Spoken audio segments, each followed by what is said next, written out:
Our destination? The Karen Reid trial. Let's go for a ride.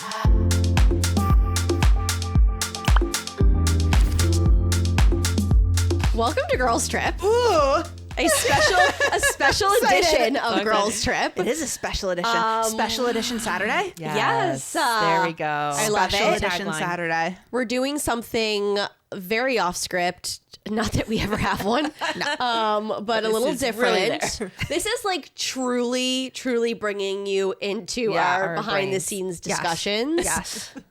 If you've been around long enough, you know that we have absorbed a lot of true crime, more than is healthy for anyone. Typically through podcasts, and we have started more and more to dabble in like documentaries about different cases and things like that. And Joy and I found ourselves interested in the same case at the same time without knowing it. So typically I am the guinea pig for the podcast. I will listen. Lauren's our I tester. pretty much don't actually listen to anything unless she tells me to. She's like, you this are, is approved here. Yeah. I'm like, okay. And see like whether it's worth Yeah. our time to listen to and talk about or like just skip. So I was on season 2 of this podcast called Karen.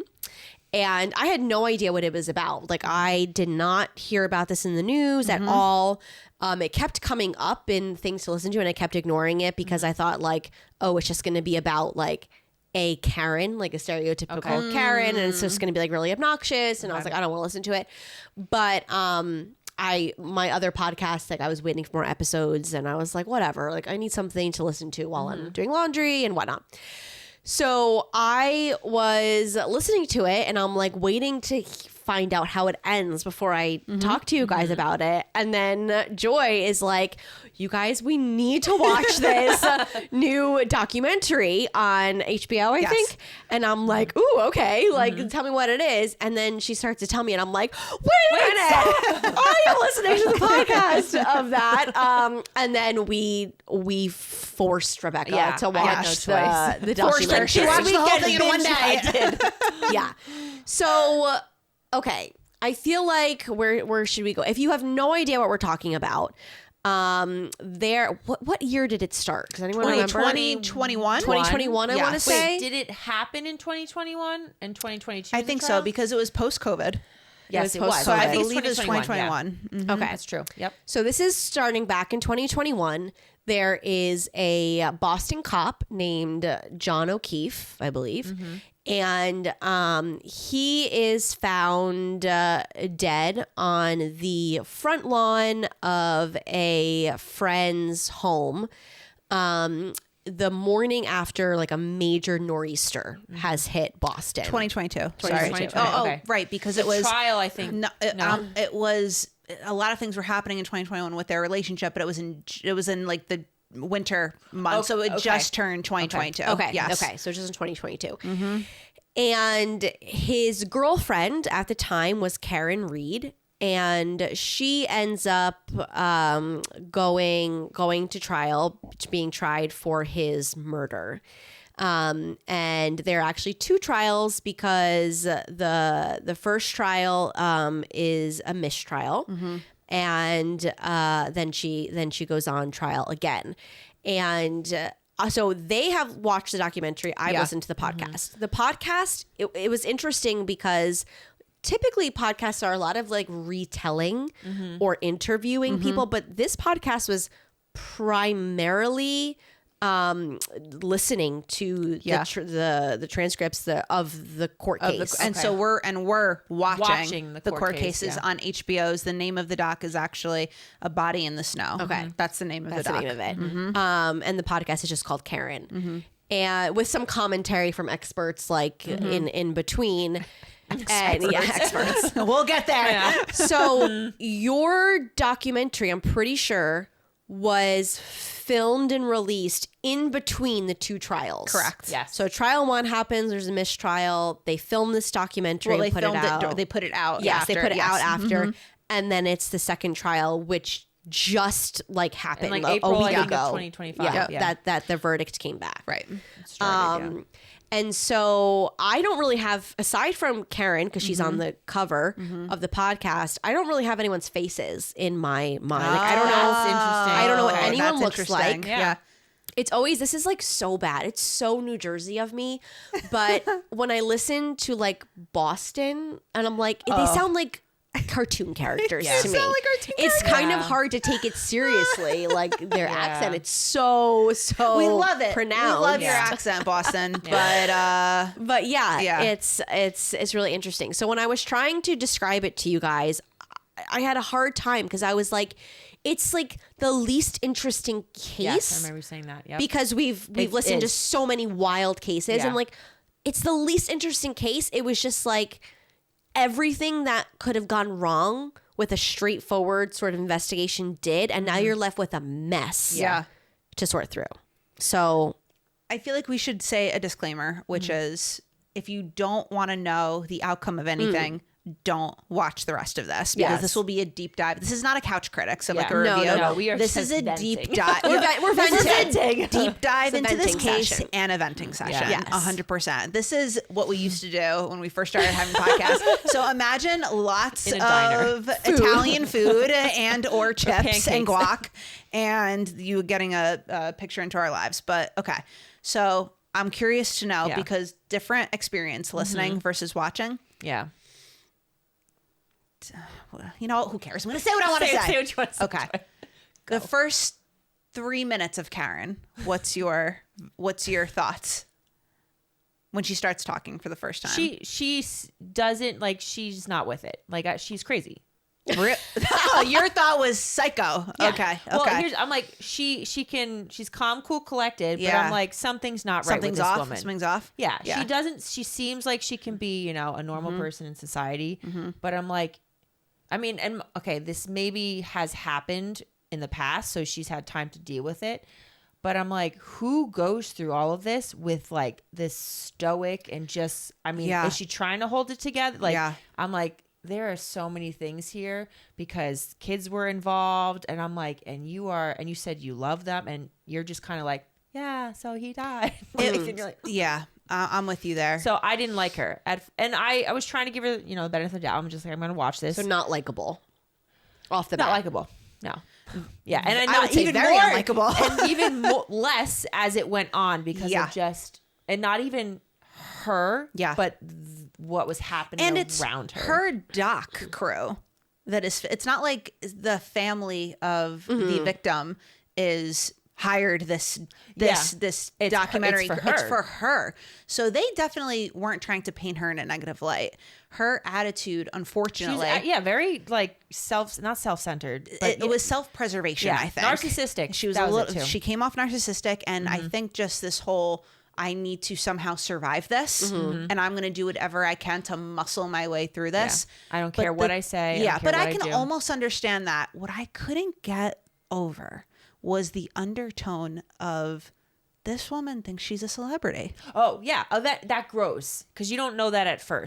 But the crew didn't help her at all because Not they even start close. off with that within like the first 10 minutes of the episode where she's walking through on her way to court and she's got her like really tailored nice suits and her hair is like blown out really nice and people are like literally her paparazzi worshiping her on the sidelines as she's walking, and she's like smiling, she's like feeling herself a little bit, and you're just, and all that together within like the first 10 minutes of the first episode, you're like, that didn't look great. But how much do you think that is her wanting to come across that way or not being able to help coming across that way because she's thinking of herself as a celebrity versus we've seen and stuff that we've watched how much can be manipulated and how much control editing and camera crews have in the story that they want to present. So at one point and early on, maybe within the first 3 or 4 minutes of the first show, she says, or first episode, she says, no matter what I do, it's wrong. It's if I give a look that way, if I give a look this way. So she's very aware that she's being looked at constantly and photos are being taken constantly and people are judging her nonstop. She's very aware of that. But to me, I'm like, if you know that then why not try to come off at least like a little more humble, or just like compassionate about the whole point of why we're here. Yeah. The whole point of why we're here is because someone did die, who you loved. Yeah. So that was so absent that it was hard not to notice it and then not be like, oh, I don't love this. Yeah. So all that to say, I'm going to fast forward however many episodes. I don't think she should have went to prison for manslaughter, honestly, but it didn't help. And her attitude didn't help anything though, is what I'm trying to say. Yeah. I don't know. Are we going like, did we think she did it? Didn't do it? We'll go there. I don't think she did it. I don't think she did. Okay. Any of it. You don't think she actually hit him? You don't think? Okay, I don't think she did. All right, let's give a really quick recap. Yeah. Quick recap. I And think, we'll go there. So, I don't think she did it. I don't think she did it. I'm like, God. I have a lot of things Take to us say, through the night, Lauren. Yeah. So they, John and Karen meet some friends at a local like Bar, tavern, whatever, for some drinks. It closes down, but they've only been there for like an hour and a half, and they decide that they're not ready to end the night. And a couple that's there offers to continue the night at their house, which is not too far away. In the middle of a blizzard. In the middle of a blizzard. In Massachusetts. Yeah. And they're drunk. And they're very, very inebriated. All of them. At least there's another cop there, another Boston cop who is the owner of the home that they're continuing to. There's an agent of some sort. There's some sort of agent who also like works, they like kept saying has an office like in the police station, but it's not a cop. Yeah. And then like wives and a son, I think, and whatnot. So they decide to keep this party going. Supposedly in the trial, they say that like, they don't know Karen very well. Yeah. And they're not like BFFs with John either, but they're like, the people enough going to the house buddies. right? Yeah. Also, it's midnight. And it's midnight. Yeah. And Karen is the one driving, and she gets in the car and she's kind of like, I don't know these people that well. Are you sure they actually invited us? Because I didn't hear them actually invite us. And he's sort of like, yeah, like it's not a problem, but she's not comfortable. So she drops him off at the house and goes to his home. Go ahead. Okay. Yeah. I feel like there's a lot of details missing here right now. Okay. Well, we'll come back to that. Oh, so you're just giving her perspective? Okay. I'm just giving high level what happened. Okay. Go ahead. Okay. Gotcha. So she goes to his house. Now, he has custody of his, I think, niece and nephew because their parents passed away. Yeah. So he has custody of them. I don't know if it ever really comes out where they were during this time when they were at the bar. It sounded like they were home. And that's where she went. Yeah, but they had to have been with somebody. I don't know who that person was. Unless they were old enough where one of them was babysitting the other. But they did not get into that. They didn't really get into that. But she goes home and she's there with them. And in the podcast, you get almost nothing from Karen other than voicemails that she leaves John that night, which are not a good reflection on her. Nope. She's very drunk. She's very angry. She's screaming at him. She is, kind of it sounds like she's accusing him of being out and cheating on her. Yep. And saying like, how dare you leave me here with these kids by myself and you're not coming home and all this kind of stuff. And meanwhile, she's the one that left him at the house. Right. Yeah. Yes. Right. But with no like viable way home or whatever. But there's a lot of calls. Like I want to say like 6 calls or something like that. And my impression of hearing the audio of those calls was not that they were like a cover up of like, I need to create an alibi. Like they sounded like real. And I don't think you would sound that angry and say those things if you knew that they were going to be played in court, against you. So that happens.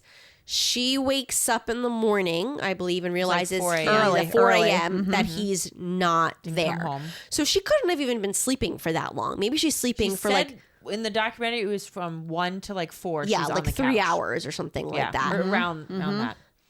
Realizes that he's not there and starts to freak out. Panic. Starts to panic. Straight up panic. Yeah. Which I want to come back to later though. But go ahead. Which again is I don't know. To me, unless I'm missing something, is a little strange because I don't know. Is it not common for him if he's super drunk to have just slept at you know, Someone his else's buddy's house. house, I or agree. like Yeah, I I don't know agree. why the initial instance was panic, knowing where he was a few hours earlier. Yeah. But whatever. So she calls, I think, a friend and starts to panic, and they get this little posse together and they go to this house where she dropped him off the night before, and she is the first one to spot the body in the snow. In the snow. No one else really sees that he's there because, again, there's so much snow. It's nor'easter. But she spots the body and gets out. And there's a lot of chaos that ensues. And this is kind of a really big point of contention in the case because some people say that she started saying, like, oh my God, I hit him.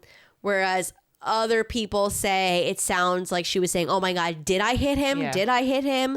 And some people didn't hear it at all. And she kind of flip-flops in that she says it, or maybe she didn't say it. At the end of the whole thing in the documentary, she's like, did I even say the word hit? I don't even know. I just think I've heard it so much. I don't even know it. Yeah. Wow. Which, Wow. I mean, to me, either way, that is like a warning, like a red flag. Because I would say so. If I went and found my boyfriend, husband, whatever, dead in the snow, my first thought would not be that did I I hit hit him. Yeah. It'd be like, oh my God, what happened? Yeah. Yeah. And at that point, he was gone. Yeah. And the medical examiner ultimately determines that he died from like blunt force trauma, I believe, in his head and hypothermia. But not super conclusive of the cause But of not death. conclusive of how it happened or what could have caused those injuries. Yes. Okay. So digging a little bit deeper into the night of, they get to the friend's house, right? So John and Karen are in the car. Karen's driving. John gets out of the car. And she says, the last time I see him is when he walks to the door and around the corner. This is her giving her her testimony. And then she says, 2 minutes go by, 3 minutes go by. Like, how long does it take to ask, find out if we're welcome or not. here or not? So she calls him. He doesn't answer. Calls him again. He doesn't answer. And finally, in a rage, I think she said like 10 minutes. She waited. Yeah, and she then just left. leaves. She just leaves. Oh, that's not in Yeah. the podcast, in the court at all. Yeah. So she leaves after that. And then, like, it's clear that she's angry at this point. She's like furious. That's when she's leaving the voicemails. Yes. And that's when she's telling him off. So, and she's calling him lots of things in these voicemails. And then, just like Lauren said, she passes out and all that. One of the women in the posse, though, is the woman who invited them to the house. Right. So when Karen, there's the woman on the stand that invited the friends over to the house, and the other woman that Karen asked the little posse to go out and look for him. Not even go to the house and look for him. just Just like, look for him. go Just look for him around Yeah. the town to see if they could find him. She's apparently saying the whole ride there, could I have hit him? Yeah. Did I hit him? In the car constantly. But is that because she saw her? Was it because she saw the taillight? No, It she was hasn't before. seen. Okay, She hasn't seen seen. the She taillight. hasn't even seen it at this Okay. point. So this is what I think couldn't remember that, personally. yeah. This is what I think has been going on. I think in her drunken state, I think she didn't have a clear head, but she did make it home after passing out and waking up. I think she had either, which she didn't know if it was a memory or like a dream of her like flooring it backwards and potentially clipping him or hitting him or something like that. Okay. Which is why she woke up in a panic because I think she didn't Sometimes know. you're like, wait, I what think was she going on? truly didn't know what happened, but she knew something happened. That's what I think. Okay. Hence the, did I hit him? Could I have hit him? All that. Okay. Because I think one of the very few conclusive things that they presented was that somehow they determined that she reversed at like 24 miles an hour. Correct. Like or very something fast. like I that. think I don't remember correctly, but I thought that was like like she could have gone up to that, like the marks or Yes. something on this. Yes. That would have been the height of it. I don't know if they said she did, but that was yes. What I never understood based on the trial was, so I'm thinking, and maybe this is wrong, and there was just a visual or something that they showed that I couldn't see on the podcast. But typically you have a house, right? You're pulling in head, like front of your car first. And then the person's getting out and walking towards the house. How does he end up behind the car for her to reverse? He would have had to walk across the lawn. The lawn. Yes. Yes. Yeah. Which the body placement doesn't make any sense. Doesn't make any sense. Unless he is drunk, staggering and just, but again, there's snow. They're like, who's walking? Nothing was like makes nothing makes sense. Longest, unless he was coming back to tell her, and she didn't like, see him. come in, and she didn't even know that he had made it back outside. Like, I don't know. Or it could have been he came back out. They had words. They had a fight. Yeah. And she's like leaving and he's following her or trying to get back in the car, or whatever. There's so many things that could have happened that no one will ever know. Right. And if they just had a Ring doorbell. Exactly. So if you go to ringdoorbell.com, that would have been, what a transition that would have been. Oh, come on, Ring. So honestly, that was super annoying. Here's the biggest difference. So you guys really just got the first trial, right? In the second. So the biggest difference is between first and second. So in the first trial, the defense concocts this kind of wild theory that all of the people who were in the house that night are conspiring against Karen and framing her. Because something happened that night in the house. And they throw out a bunch of different things. But they never really come up with like a good enough reason as to why a fight would have broken out. But they don't have to. They don't have to. That's all they have to say is they were all drunk. Anything could have happened, and all they have to do is plant seeds of doubt. That's in the all jury. they have to do. But they come up with this idea that something happened. They bring in potential evidence that their dog attacked him because his injuries could be consistent with a dog attack, and that they decide to frame Karen. That is the defense that they go hard.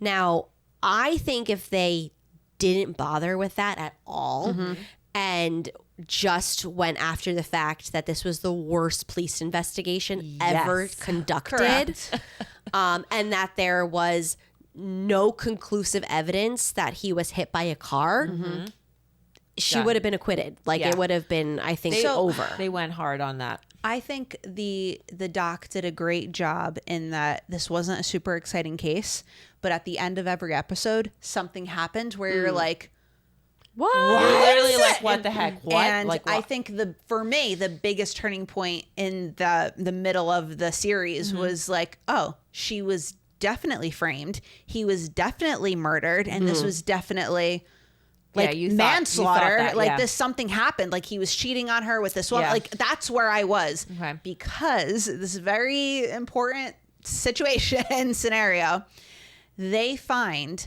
on the woman's phone who invited them over.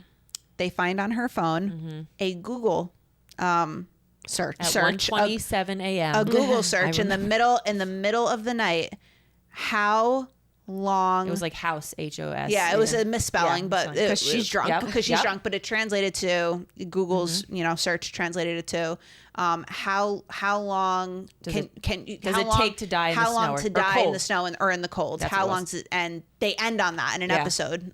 That woman searched that, and you're like, she did it. There, she did it. Yeah. Why else would you ever search something like that? That? Which in the first trial, that was huge. It is huge. They brought in like both sides, the defense, the prosecutors. They both brought in experts. Convincing you like, oh, like she is doing that before he's died or shortly after.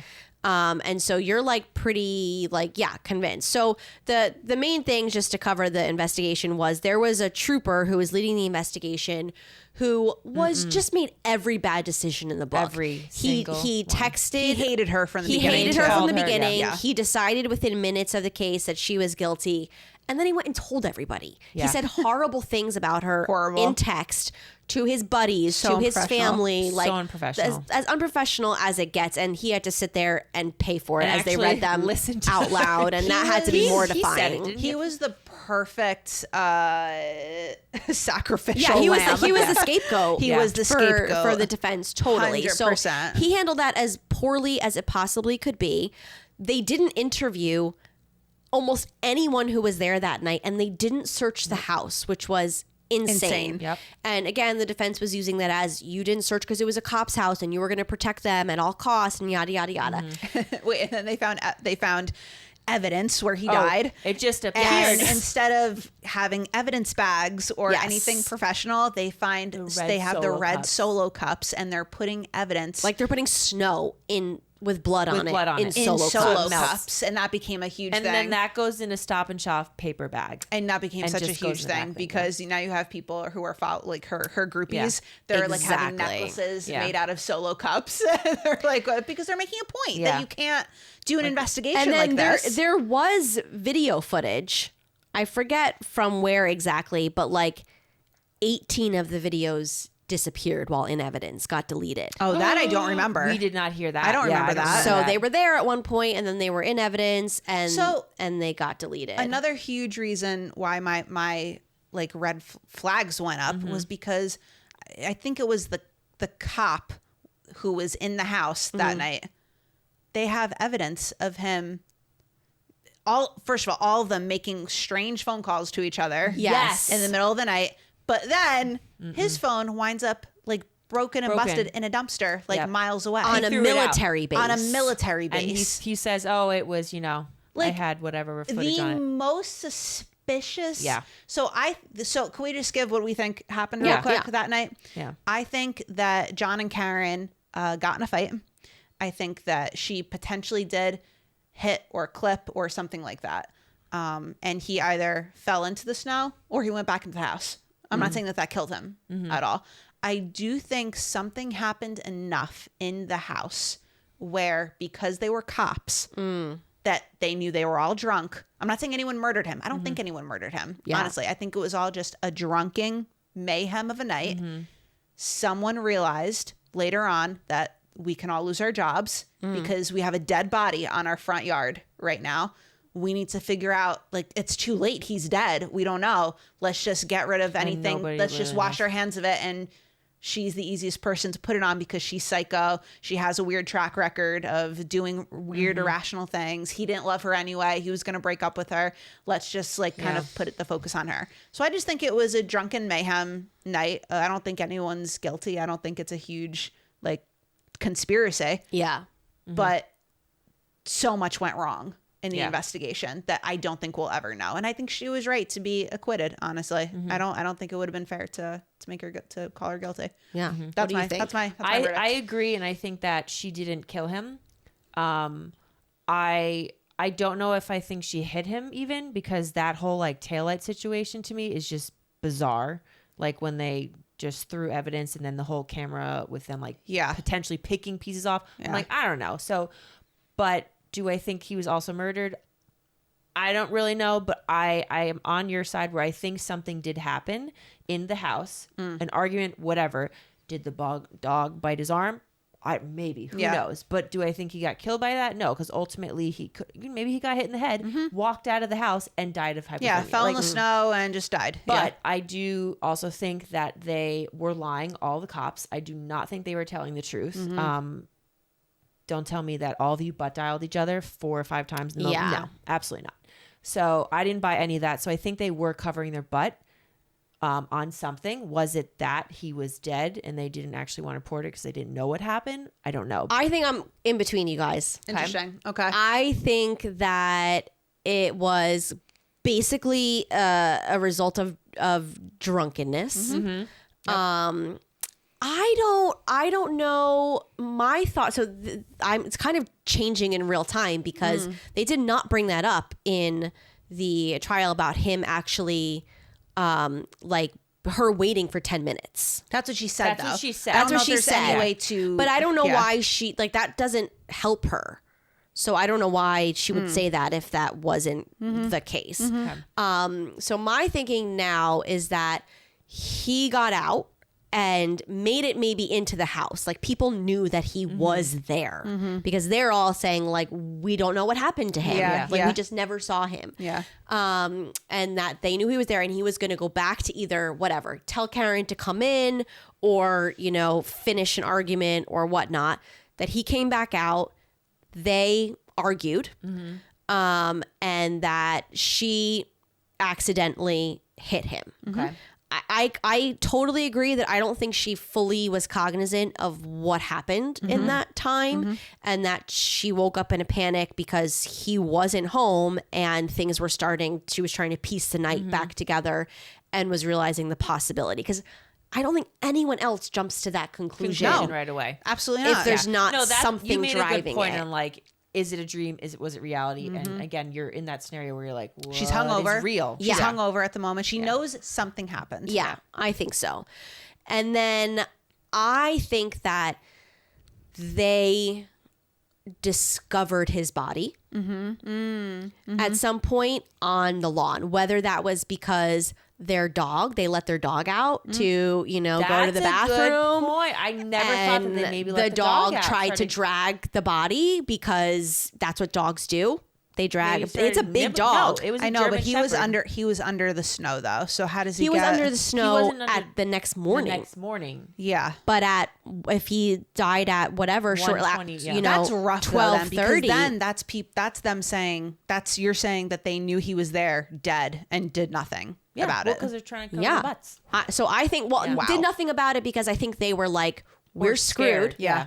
We're scared. Yeah. We could lose our jobs. We're innocent. We Yeah. don't deserve to lose our Yeah. whole lives because of this.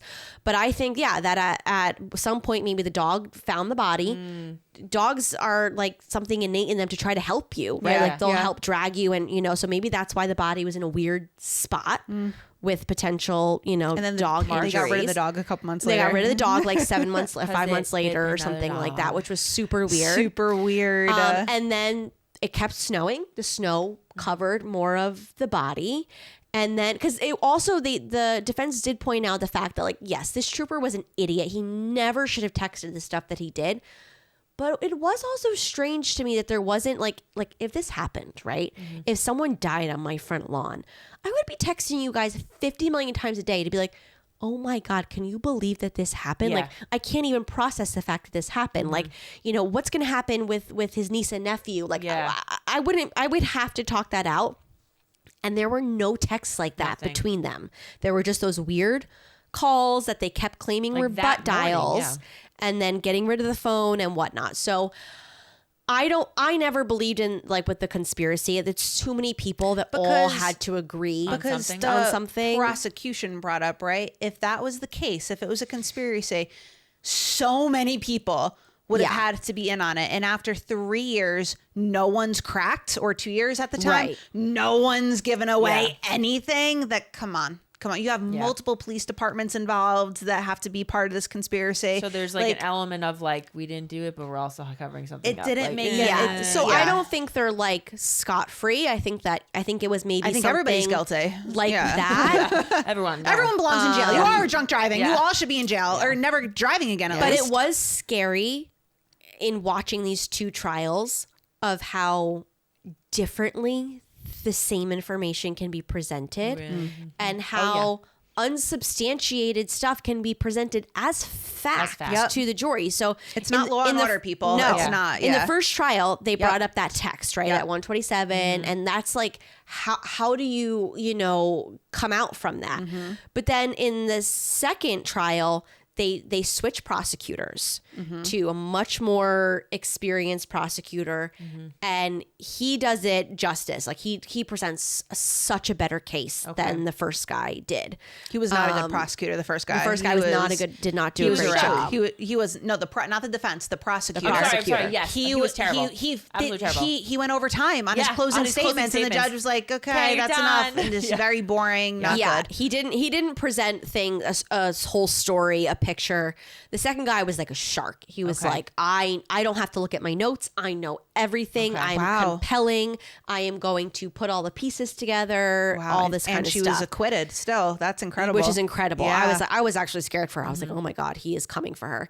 But he presents this very convincing evidence, basically saying that the data that they were using in the first trial is just raw data, that you have to know how to interpret this data. And that basically they're saying, and I don't know if this is true for every phone or every carrier, how it works, but in this case, that if you open up an internet tab at whatever, 1:27 in the morning, you could do a search on, spinach and artichoke dip recipes. And then when you wake up at 6 a.m., you might use that same tab to search for something completely different. Like how long to die in the snow. Like how long to die in the snow. That was actually in the trial. Yeah, that was in the first trial. But that you will, it'll still show the timestamp of when you first open that tab at 1:27. Yes. But in the first trial, you really weren't getting that side of it. You were made to really convincingly believe she made that search at 1:27. In the first trial, at least on the documentary, in the documentary that we saw, it was this was what was so annoying. Both sides were so sure that they were right. That you didn't know what to do with that. You literally had no clue. What is the jury supposed to think?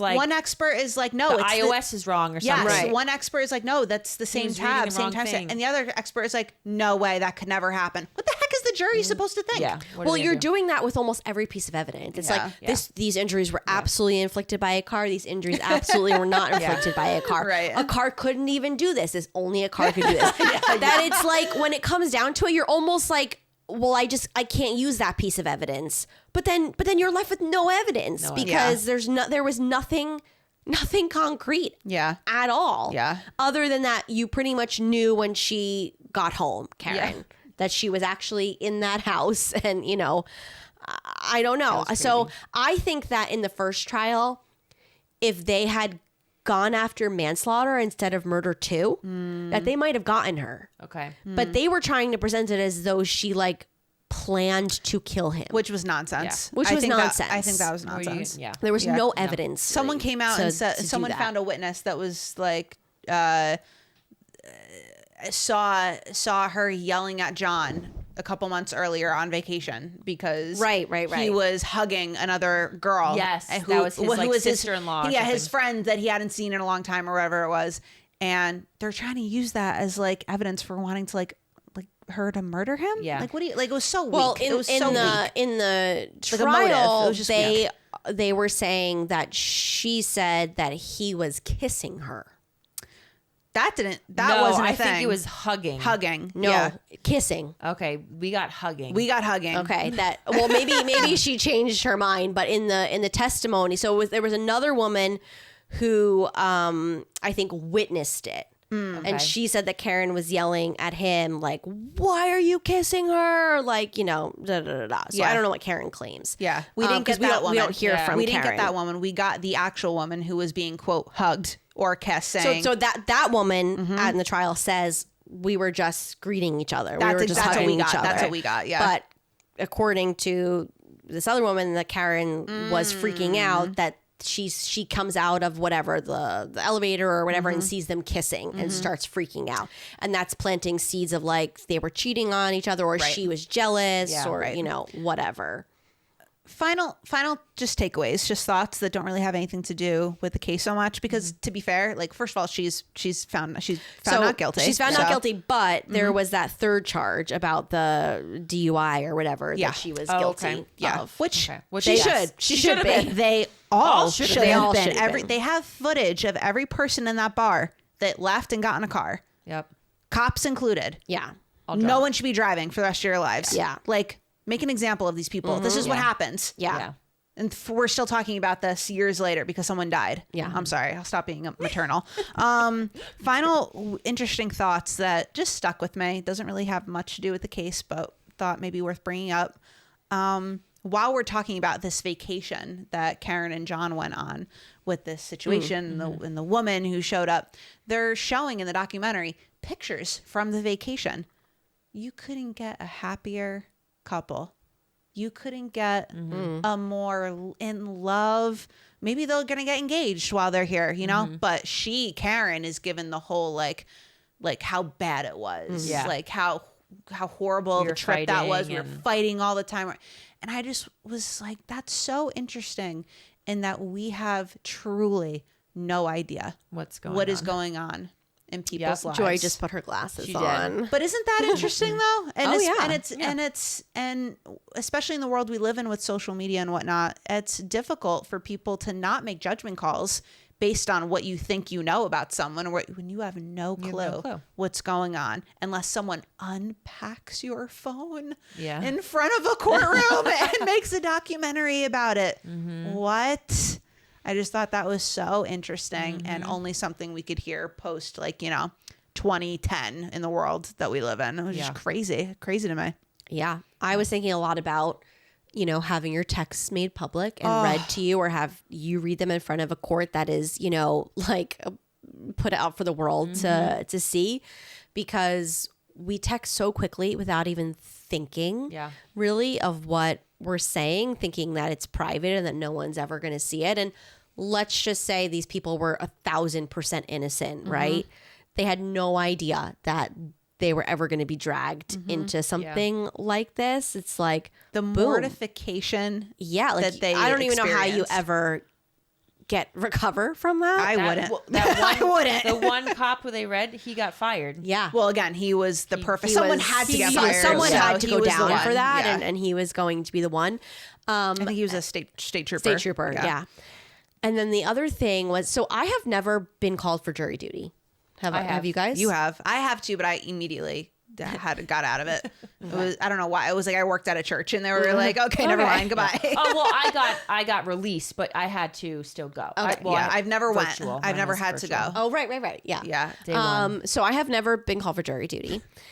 And what I was started to tell you about this, but I don't think this was covered in the documentary because the wrong timing. But this blew my mind. this was when covered she in told the me this. podcast. Yeah. So there were 3 separate charges in the first trial. Okay. That were brought against her, and the jury came back as like we can't decide, and the judge called a mistrial. After the fact, after that happened, like 5 or 6 jurors came forward and said, we didn't properly understand that we could find her, unanimously guilty or not guilty, and not in the others. Is that not in some sick? but not the others. Is so that we not sick? thought, so they agreed on 2 out of the 3 charges as not guilty. But they didn't know, they didn't understand that they could do that. Ask that question. But it just makes so much sense because of how horrible the case was conducted up until that point that would happen. Sure. Right. But I was like, of course that is happening. But I'm just Terrible. like, on so many levels that blew my mind. Because I'm like, one, getting into jury how duty, do you though? not though, like, as whoever, I don't know who that falls on. Does that fall on the judge? Is there somebody else whose like job it is to really make sure they're explaining to the jurors in a way that anyone can understand of like what you're allowed to do and what your responsibility is, and you're not like double checking that? I don't know at the end. And the fact, if I were Karen, right? And it's like, you're telling me that because they didn't understand, I could have been acquitted of these charges, and now I have to go through a whole second trial where anything could happen. Yeah. Like, if she had been found guilty and gone to jail, she probably could have sued. Yeah. maybe, like, because these people came forward feeling terrible and being saying like, can we undo it? And the judge was like, that's not how the law works. Yeah, like, it's sorry. too late. I can't even believe that that's real. I can't even believe that that's real. But and I have to imagine, like, I don't know, Shocking. maybe as a juror, you're just a regular person going through your life from every different background. You're thrust into this. Yeah. Maybe it is confusing. Maybe they're not taking the proper time to walk you through things or explain things. The little bit that I had, absolute chaos. Really? First day. I'm like, what do we have to do? And I'm like, okay, we have 70-year-olds on Zoom trying to figure this out. And you're like, what survey? And like, you're thrown into it. And it's like, boom, boom, boom. And I'm like, okay, I know I'm smart. Like, I can figure this out. How are they going to figure this out? And we're on Zoom. Like, okay, then you go in person and you're under pressure. At least they gave you $5 though. I got $5, you know. But it does make me a little upset. Like, I mean, God forbid my life were ever in the hands of jurors who just didn't understand, like, innocently didn't understand what power they were holding and what they could be allowed to do. Well, I'm surprised that they didn't, the judge, when they realized that what had happened, that the jurors didn't realize the rules, the situation that they were in, that there wasn't, I don't know, but it's already a mistrial. It's already a mistrial. Yeah. So it's like bizarre. You can't undo it, I guess. Bizarre. What are you gonna do? But I was just like, wow. Moral of the story, don't drink and drive. Don't drink and drive. I mean, that's what I'm Don't getting drink and out of drive. it. This whole situation could have been avoided. No, the whole situation could have been avoided should she have listened to her father. True. Who and told her, at the remember, house. did this come No. up? So she said this in an interview. And she we end goes, with well, this. we'll end on this. Maybe someone needs to hear this today. Listen to your father. Her father literally called her up because they weren't living together at the time. And They got into a fight or something. well, they were Something like that. whatever. They were whatever. But she was like, it's either the weekend or whatever. I got nothing going on tonight. I'm gonna go up and see John. And she called her father just to say like, hey, what are you doing? Yeah, I'm gonna go up and see John. And he was like, Karen, it's snowing. Like, maybe just stay in tonight. Stay home. Like, He knew what was going on with their relationship too. So I don't. Regardless, seemed- like I know, he yeah. just like she almost said it in a way like almost like he had a weird sense of feeling. like, Karen, just stay home. stay, yeah. And she was like, nah. Yeah. And she said all of this. What she said, almost verbatim, all of this would have never happened if I just listened to my father. Yeah.